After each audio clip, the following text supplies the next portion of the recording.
Hello, everyone. I'll take that off now.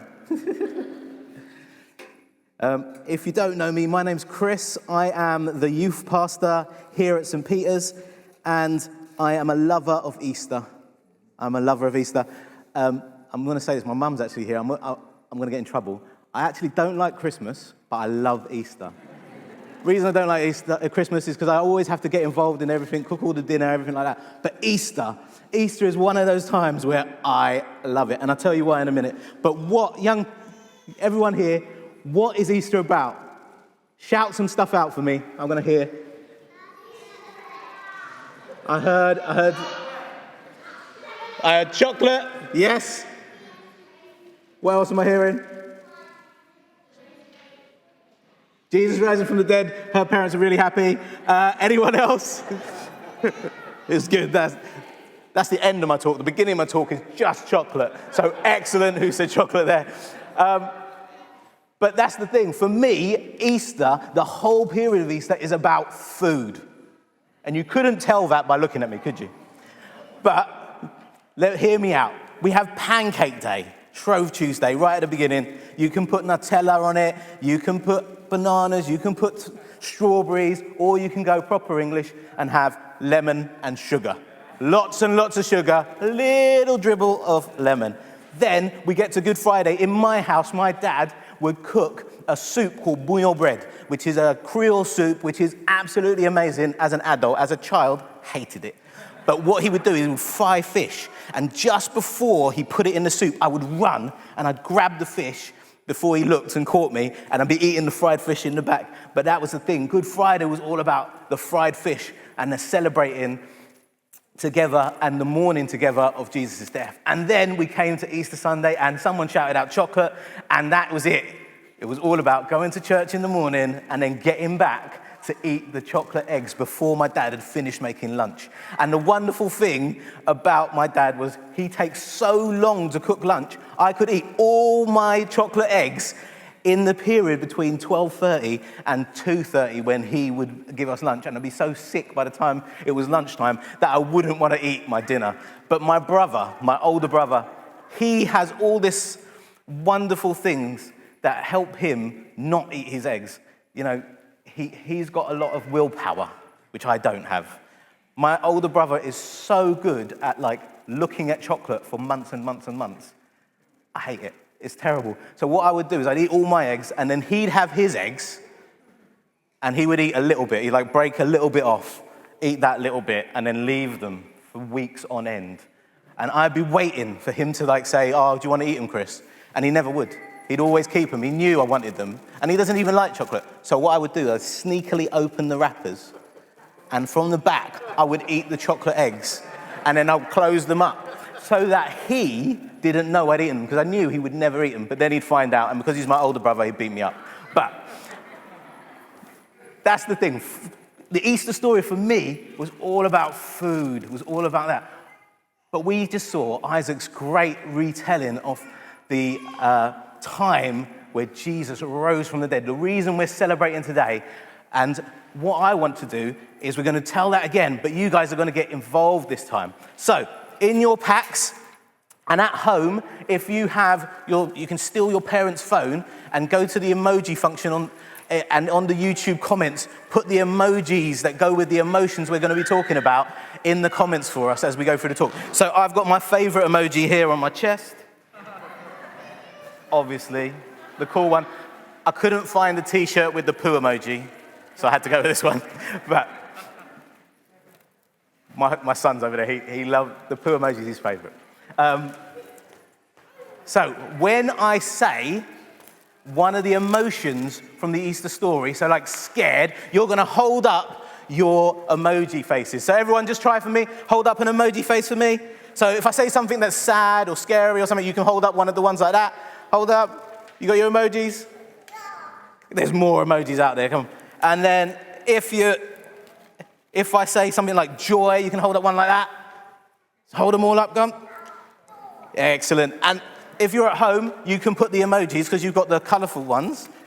you can put them up for yourself on YouTube, and we will see all the emotions of the Easter story, all the emotions that we have happening in this story. So I'm going to read to you again, and then when I say the emotion, ooh, it's a problem with technology.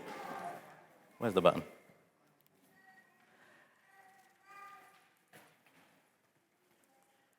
So, the Easter story.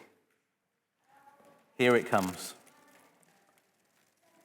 3 days after Jesus died, Mary Magdalene and the other Mary came to visit the tomb. Suddenly, the earth reeled and rocked under their feet as God's angel came down from heaven, came right up to where they were standing.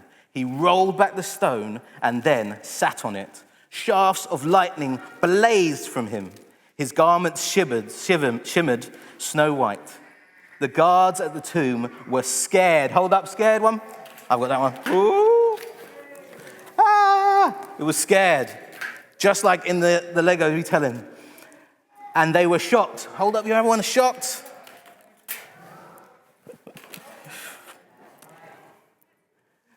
And they couldn't move. The two Marys looked in the tomb and were confused. Who's got a confused emoji? You can hold that one up? Yes. Little face going. They were shocked and confused by what they saw. The angel spoke to the woman. Don't be afraid. I know you're looking for Jesus, the one they nailed to the cross. He is not here. He was raised just as he said. Come and look at the place where he was. Now get on your way quickly and tell his disciples he is risen from the dead. He is going on ahead of you to Galilee. You will see him there. That's the message. The woman, deep in wonder, let's see, wonder's a happy one, isn't it? Wonder, hold up your wonders, and full of joy, lost no time in leaving the tomb. They ran to tell the disciples. Then Jesus met them, stopping them in their tracks. Good morning, he said. They fell to their knees, embraced his feet, and worshipped him. Jesus said, you're holding on to me for dear life. Don't be surprised. Go tell my brothers that they are to go to Galilee and that I'll meet them there. They left so excited. Last emoji face. Any happy ones? Hold them up. Really excited to tell the disciples what had happened. What a roller coaster of emotions. A bit like this year. I don't know about you, but I've found working out how to be happy and how to be sad and how to be confused this year super hard. In the youth, we've talked about it quite a lot. Our mental health and things like that. At school, I know they're talking to you about how to look after yourselves, how to be still stay happy even though things are a bit uncomfortable sometimes. But the Easter story, unlike my telling of my family's food history, is not just about those moments of pancakes and fish and chocolate that we go through. The Easter story is this one that happened there, that we have a God who is alive. Jesus is alive. He didn't just die on Good Friday, he got back up again. And because of that, he says to us, you can come and have a relationship with me. And in that, I will be there in all of those emotions that you've got, all those things that you feel, all those things that you have been worried about or excited about. We have a God who says, I'm here with you in that.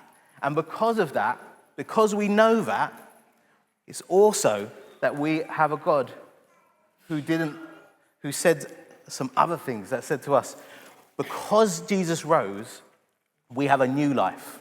Not a life that is burdened by what's going on, but a new life.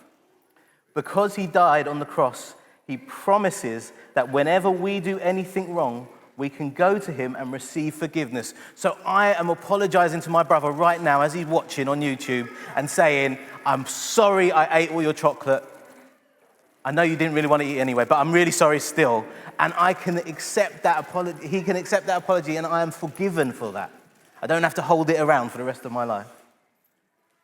And because of that, we are promised that when we feel heavy, when we feel things are a bit hard, that weight can be lifted off. And that weight can be lifted off by Jesus because he went to the cross, because he gave up his life and came back.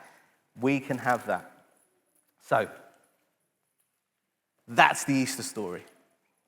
We have a God who loves us so much that instead of just staying far away, came really close, touching distance, to make sure we knew that all of those emotions, all of our emotions, he understands. They understand, and they will be with us in that. And I just say to you guys today, whatever you're feeling, however it is, pass that to Jesus, and he will lift it from you. Amen.